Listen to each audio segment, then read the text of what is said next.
इधर कोल्ड्रिफ्ट cough syrup बेचने पर प्रतिबंध होने के बाद कहीं कफ सिरप बिक तो नहीं रहा है, इसकी जांच करने के लिए जबलपुर से हमारे संवाददाता संजीव चौधरी ने रियलिटी चेक किया। तो क्या उन्होंने देखा अलग अलग मेडिकल स्टोर्स पे, देखिए इस रिपोर्ट में। तो ये खांसी सिरप है क्या अपने पास? चेक मिलेगी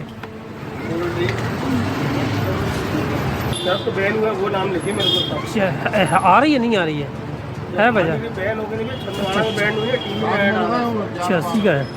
आपको चीज मांग रहे, जो चीज बैन हो रही है आप मेरे से मांग नहीं, मैं सोच रहा कि आ रही हो, मिल रही जाए यार, जो चीज मरने की है तो मैं क्यों बेचूंगा? नहीं, तो मैं आपसे ये पूछ रहा है कि नहीं? बस नहीं पढ़ता ना पेपर। है वो सिरप देखो भैया, नहीं है जबलपुर में नहीं दिया वो कहीं। अच्छा, दिया ही नहीं इसने कहीं? वो तो गाँव ही में चलती रही, गांव साइड में। कहाँ मिल जाएगी? आपके पास नहीं है?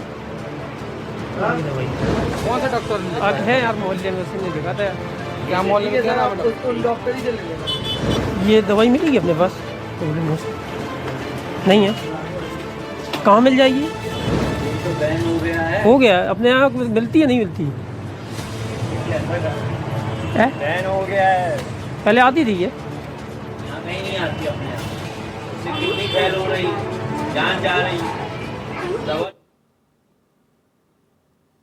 और जबलपुर से हमारे सहयोगी संजीव चौधरी भी हमारे साथ जुड़ गए हैं। संजीव, देखिए कई जो अलग अलग तस्वीरें हमने मेडिकल स्टोर्स की दिखी, ज्यादातर जगह से यही जवाब सुनने को मिला कि अब ये बैन हो गई है, यहाँ नहीं मिलती है। और शायद कुछ एक जगह से ये भी कहा गया कि कुछ ग्रामीण इलाकों में ही ये दवाई मिलती है। बिल्कुल, ये बताया गया है कि जबलपुर में ये इसका वितरण नहीं हुआ है, ये सिर्फ छिंदवाड़ा और उसके ग्रामीण क्षेत्रों में हुआ है। चूँकि एनडीटीवी ने जब सबसे पहले जो छापे की खबर बताई थी, उसी समय ये बात साबित हो गई थी कि इसे सिर्फ छिंदवाड़ा में भेजा गया है और छिंदवाड़ा के 3 स्टॉकिस्टों के पास से ये जो दवा है वो रिटेलर्स को गई है। तो बहुत आसान है सरकार के लिए ये पता लगाना कि किस रिटेलर के पास कितनी मात्रा में ये दवा अभी तक भेजी गई है और उस रिटेलर के पास कितनी बची है और उसने कितने बच्चों को या कितने मोहल्लों में दे दी है।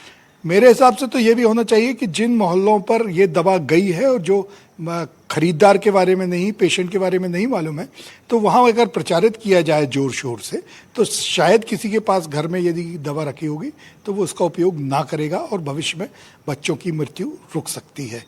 जिस तरीके से आंकड़ा बढ़ रहा है उससे ये बात समझ में आती है कि 600 बॉटल जब जबलपुर से हर महीने भेजी जाती थी और इस बैच की भी लगभग 594 बॉटल भेजी गई हैं, तो बड़ी मात्रा में ये जो सिरप है वो बेचा गया है, लोगों के पास अभी भी हो सकता है। और अगर ईश्वर की कृपा है तो ये ज़्यादा ना बिका हो, स्टॉकिस्ट के पास होगा या फिर रिटेलर्स के पास होगा, तो सरकार जब्त कर लेगी। भविष्य में भी इसको ना बेचा जाए, इसकी जानकारी तो जबलपुर में सभी केमिस्टों को है, क्योंकि जहां भी हम लोग गए हैं तो उन्होंने यही बताया कि क्या आपको नहीं मालूम, ये तो बैन हो चुकी है, इससे बच्चे मर रहे हैं, क्या आप लोग पेपर नहीं पढ़ते, किस डॉक्टर ने लिख दिया। तो इस तरीके से जो बात की गई है उससे ये बात तो समझ में आई कि शहरी क्षेत्रों में और जबलपुर के जो छोटे मोहल्ले हैं वहाँ पर भी लोगों को बच्चों के मरने की, इस सिरप को बैन करने की जानकारी है। लेकिन मैं एक बात आपको और बताता हूँ, कई सारे केमिस्टों से जब चर्चा की गई तो उन्होंने बताया कि ये सिरप तो बैन है और यहाँ नहीं आता, लेकिन इस कॉम्बिनेशन के सिरप अभी भी बाजारों में मिल रहे हैं। चूंकि उनसे कभी किसी को हानि की सूचना नहीं मिली और उन पर अभी कोई प्रतिबंध नहीं लगाया गया, तो ये जो कॉम्बिनेशन है जो कोल्ड्रिफ्ट में था, उस कॉम्बिनेशन के दूसरे नाम से, दूसरे ब्रांड से, दूसरी कंपनियों का जो सिरप है वो अभी मिल रहा है।